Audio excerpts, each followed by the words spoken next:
ഇടവകയില് അവിടുത്തെ പാട്ട് സംഘം, മ്യൂസിക് ടീം, കൊയർ മെമ്പേഴ്സ്, പഴയ ഗ്രൂപ്പ്, പുതിയ ഗ്രൂപ്പ്.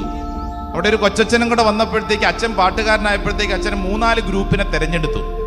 ഞായറാഴ്ചകളിൽ മുതിർന്നവർ ഇന്ന കുർബാനയ്ക്ക് പാടും, അടുത്ത ഗ്രൂപ്പ് യുവജനങ്ങൾ പാടും, കുട്ടികൾ പാടും, അങ്ങനെ 3-4 ഗ്രൂപ്പ് തെരഞ്ഞെടുത്തതോടുകൂടി ഇത്രയും നാളും പാടിക്കൊണ്ടിരുന്ന ടീം രാജിവെച്ചിട്ട് പറഞ്ഞു, ഞങ്ങളെ അവഹേളിച്ചു, ഇനി ഞങ്ങൾ പാടാനില്ല. അതെന്താ അങ്ങനെ?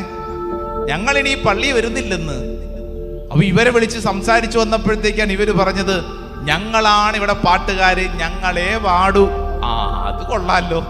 പുതിയ തലമുറ അവരൊന്നും അല്ലെന്ന്, ഞങ്ങളല്ലേ ആളുകൾ, ഞങ്ങളാണ് പാട്ടുകാര്, വേറെ വേണ്ടെന്ന്.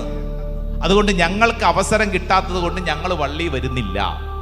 അപ്പൊ ഇത്രയും നാളും പള്ളിയിൽ പോയിക്കൊണ്ടിരുന്ന എന്തിനാ? പാട്ടുപാടാൻ. ആർക്ക് പാട്ടുപാടാൻ? സ്വന്തം ഗ്ലോറി. ഞാൻ ഞാൻ ഞാൻ. എന്ത് ഞാൻ? പള്ളി വരുന്നത് പ്രാർത്ഥിക്കാൻ.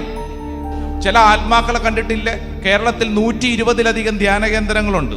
അവരിങ്ങനെ കയറി ഇറങ്ങി നടക്കുവാണ്. സ്വന്തമായിട്ട് ഒരു തറവാടെന്ന് പറയാൻ എങ്ങും ഇല്ല. ഉണ്ടെന്ന്. അതായത് അവരിങ്ങനെ മാറി നടന്നുകൊണ്ടിരിക്കുക.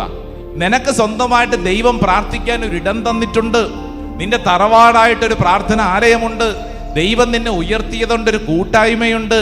ആ കൂട്ടായ്മയോട് സ്നേഹവും ബന്ധവും ഉണ്ടായിരിക്കണം.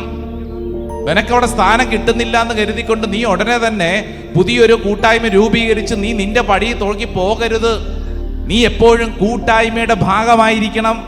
കാരണം ചിലർക്കൊക്കെ പ്രാർത്ഥനാ ഗ്രൂപ്പില് അല്ലെങ്കിൽ മധ്യസ്ഥ പ്രാർത്ഥന ഗ്രൂപ്പിലൊക്കെ തോന്നും, ഞാൻ ഇത്രയും വർഷമായിട്ട് ലീഡറായിട്ടിരുന്ന ആളല്ലേ, പുതിയ ലീഡറെ തെരഞ്ഞെടുത്തപ്പോൾ ഞാനൊന്നും അല്ലല്ലോ. എന്നാ പിന്നെ ഇനി ഞാൻ വരണോ?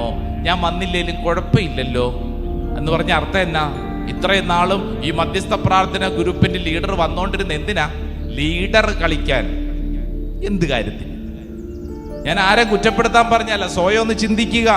കൂട്ടായ്മയുടെ ഭാഗമാവുക എന്ന് പറഞ്ഞാൽ അവിടെ എളിമപ്പെടണം, ചേർന്നിരിക്കണം, ഒരുമിച്ചിരുന്ന് പ്രാർത്ഥിക്കണം, പരസ്പരം അംഗീകരിക്കണം. എങ്കിലേ വളർച്ചയുണ്ടാവുകയുള്ളൂ.